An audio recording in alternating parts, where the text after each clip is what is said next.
महाभारत में तो, पुराणों में तो वर्णन है कि एक बार ये तर्पण की, श्राद्ध की परंपरा विलुप्त हो गई थी, तो भगवान ने बद्रिक आश्रम में सबसे पहले श्राद्ध तर्पण आरंभ किया।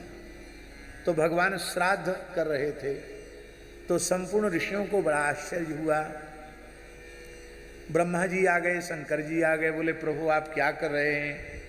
बोले श्राद्ध की परंपरा विलुप्त हो गई है, तो पिंडदान श्राद्ध आदि के कर्म को हम स्वयं श्राद्ध करके इसको प्रतिष्ठित कर रहे हैं, क्योंकि यद्यदाचरित श्रेष्ठा तत्तदेवेतरो जना सयत प्रमाणम कुरुते लोकस्तदनुवर्तते।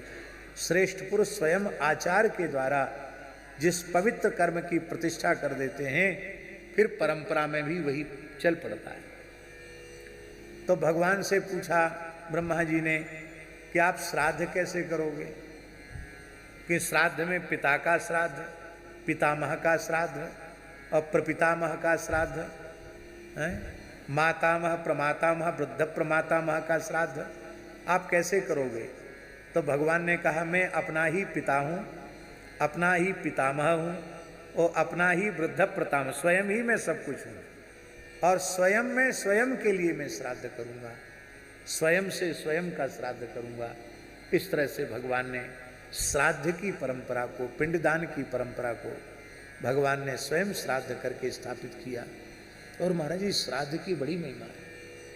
आपका पूर्वज किसी भी योनि में पड़ा हुआ हो, आप जलदान और पिंडदान करेंगे तो उस योनि में उसके आहार के रूप में वह जलदान पिंडदान उसे उपलब्ध हो करके उसके लिए तृप्ति कारक होगा।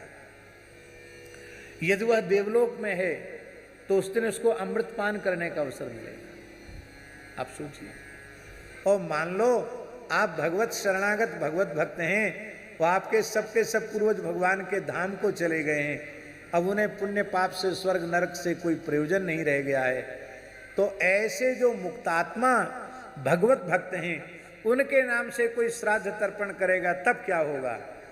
कहते हैं सर्वेशाम पितृरूपी जनार्दन, सबके पितर भगवान जनार्दन नारायण ही हैं। इसलिए मुक्तात्माओं के लिए जो श्राद्ध तर्पण आदि किया जाएगा उससे भगवान नारायण तृप्त हो जाएंगे, और भगवान नारायण तृप्त हो जाएंगे तो संपूर्ण विश्वात्मा तृप्त हो जाएंगी, क्योंकि भगवान सर्वगत, सर्वरूप और सर्वमय। पितरों के कोप के कारण ही कुल में वर्ण संकरता आती है, पितरों के कोप के कारण ही